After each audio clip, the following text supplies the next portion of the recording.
Jeudi 9 janvier 2025, 18 mois de prison ont été requis contre Stéphane Plaza, jugé pour violence habituelle par concubin. L'animateur encourait jusqu'à 10 ans de prison et 150 000 € d'amende. Mardi 18 février 2025, le jugement a été rendu. Jeudi 9 janvier 2025, Stéphane Plaza était jugé pour violence habituelle par concubin devant la 10 chambre du tribunal judiciaire de Paris.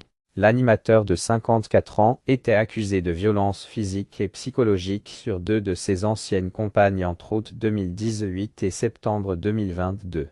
18 mois de prison avec sursis et 10 000 € d'amende avaient été requis contre l'agent immobilier. Il encourait jusqu'à 10 ans de prison et 150 000 € d'amende. Mardi 18 février, le jugement a été rendu. Stéphane Plaza a été jugé coupable et écope de 12 mois de prison avec sursis pour violence habituelle sur conjoint sur son ex Amandine. Stéphane Plaza a également l'interdiction d'entrer en contact avec elle, et ce durant les 3 prochaines années. Devant la presse, à la sortie de l'audience, son avocate Me Hélène Plumet a annoncé que l'animateur allait faire appel de ce jugement.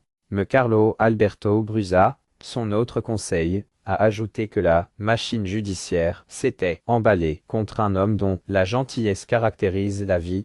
Je n'ai jamais été violent, avait expliqué Stéphane Plaza durant son procès. Stéphane Plaza avait continué de nier les faits qui lui étaient reprochés, affirmant qu'il n'y a pas eu de violence. Ça fait 1 an que je vois dans la presse violent, violent, violent, alors que je ne l'ai jamais été. Je suis une flippette, un pétochard, un lâche. J'ai toujours tout fait pour aider les femmes. J'aime les femmes, peut-être un peu trop, je n'ai jamais été violent. Se défendait l'agent immobilier, évoquant notamment un trouble de santé.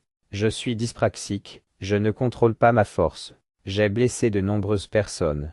Mais physiquement, je ne la plaque pas contre le mur. L'animateur avait également révélé les conséquences de cette affaire sur sa vie. Je ne pensais pas être aussi fragile. Depuis que cette affaire est sortie, j'ai mal à la poitrine. En décembre 2023, je me suis levé à 2 heures du matin. Je me suis habillé. Je suis sorti sur la terrasse aux 6 étages. Je suis monté sur ma rambarde pendant 30 secondes. Mon seul but était d'en finir.